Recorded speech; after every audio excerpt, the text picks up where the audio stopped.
Hello, my name is Bobby. I'm the best man.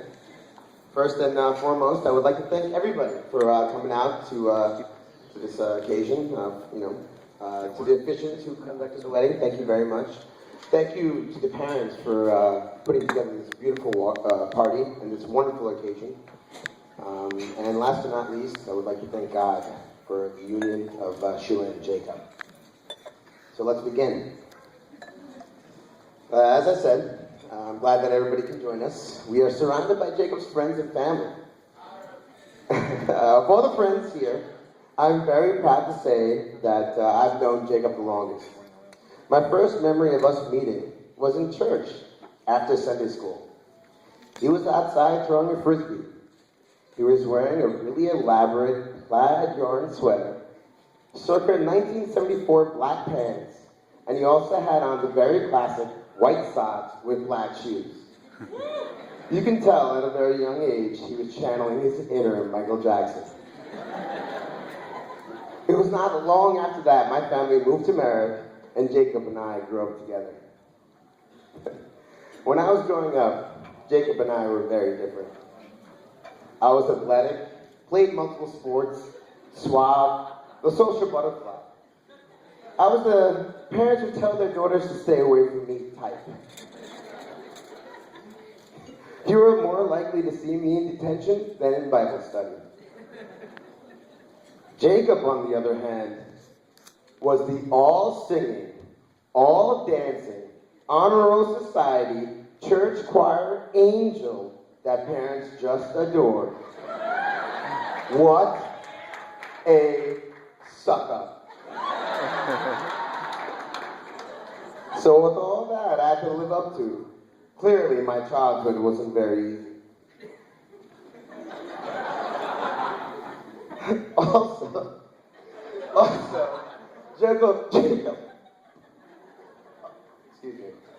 Jacob always knew how to set the bar.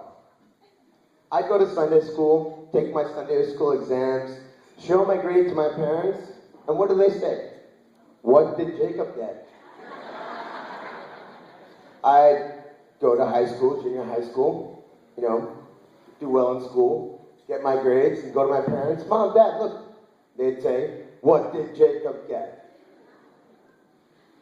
And then finally, Jacob and we went to 2 different colleges. I was so glad that I didn't have to live up to a bar anymore. I finished school, went up to my parents and said, Mom, Dad, look what I got. I finished college. I graduated with a computer science degree. What did my parents say? Yeah, that's right. The credo that I live by, what did Jacob get? Growing up with Jacob has taught me so much. One thing in particular is the ability to appreciate art in any form. He showed me that a couple of verses of David's Psalms can be as beautiful as a Michael Jordan fadeaway. Taking some time and putting words on paper that will eventually be put to a beat can convey the purest expression of joy that any human being can experience. Recently, I read an article about Eric Clapton. The interviewer asked him, how is it that you came upon playing the guitar? He responded with, I never knew that 6 pieces of string and wood could make me feel so alive. When a guitar is in my hand, the world shuts down and it's just me and the guitar. Not only can I hear the music, but I can feel it simultaneously. This is extremely rare in history, where a musician can have this incredible connection with their instrument. There's Beethoven with his piano, there's Yo-Yo Ma with his cello, and then there's Jacob Matthew with his tablas. In all seriousness, this just shows how passionate Jacob is about everything he does in his life. He'll give 110% of himself to everything that he does. This is how I know you'll be in good hands, Sheila. I remember learning about Sheila for the first time. Jacob and I were hanging out. I noticed he got all giggly and smiley. He mentioned how he'd been going to church and he met somebody. I could tell at that moment something changed in Jacob and his life would never be the same. He steadily decreased the amount of times he would say the following terms: 30, mine, swing, wang, that's what she said, and other such words and phrases. But I knew it was the best thing that's ever happened to him.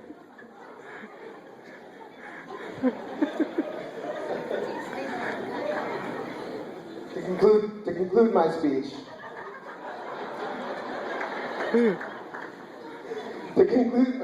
I'm just going to say a little poem that I came up with. It's a story about me and Jacob and how I met Sheila. Back in the day, it was second grade. We were both trying to pass Miss Bernstein's class. I just moved to town and tried to make friends in a new environment with different turns and bends. So in class one day, we were changing our seats.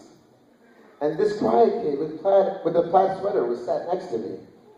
Hey, what's up, man? I'm Jacob. Are you from my church? Hey, how you doing? I'm Bobby. What's up with that shirt? And from that conversation, it would come to pass that an adventurous friendship would blossom from that class. Years of mischief and fun can never be forgot. Full of times we do stupid stuff and almost get caught. Uncle and Auntie always treated me like their second son. I'm sure after a while they thought, oh my God, what have we done? Seeing Gracie Andy could always get her our mood because her beautiful smile could brighten up any room.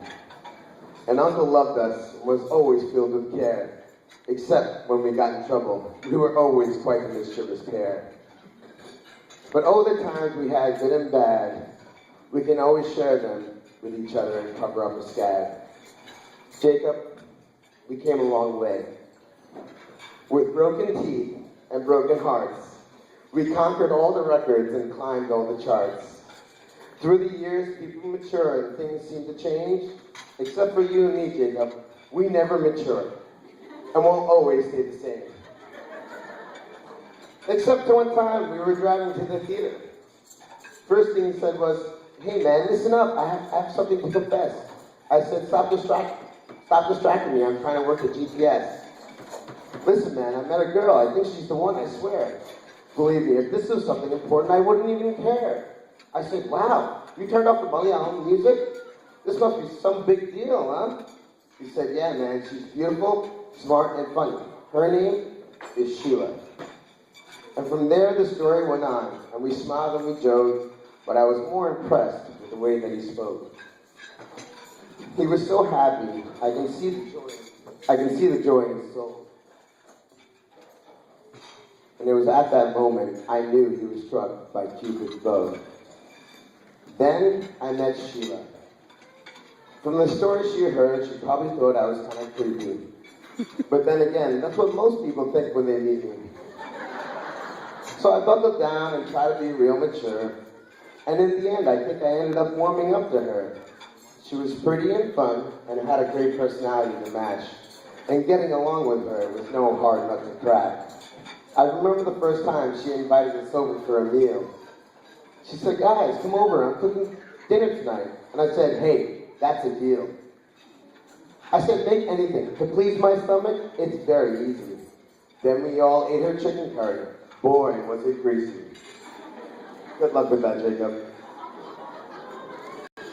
I'm so happy, Jacob, that you found your wife and you're finally enjoying your wedding day. To be honest, I thought this day would never come because we all thought you were gay.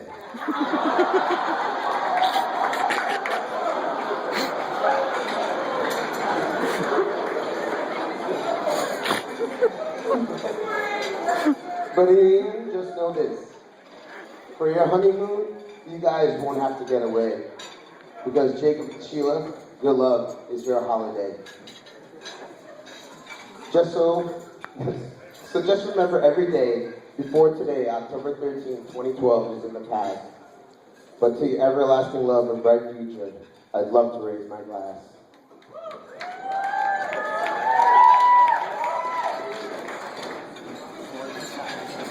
Everybody, can they please raise their glass? Ladies and gentlemen, at this time, please join me in raising a glass. I'd like to propose a toast to Jacob and Sheila and their love and their future together. Cheers.